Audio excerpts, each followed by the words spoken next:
Ayun o, good day sa inyo mga kapatid. So ngayong araw na to, samahan niyo ako at ng aking pamilya para mamili para sa aming balikbayan box. Alam niyo mga kapatid, kada taon nagpapadala kami ng balikbayan box para sa aming pamilya sa Pilipinas. At dito kami namimili sa Lidl kasi murang-mura yung mga chocolate dito, mga sabon, mga pwedeng ilagay sa balikbayan box. So maganda na nag-iipon na kayo habang matagal.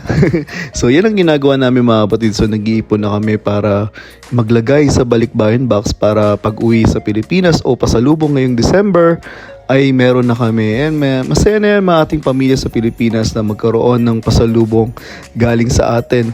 Hindi na matatawaran ang saya nila.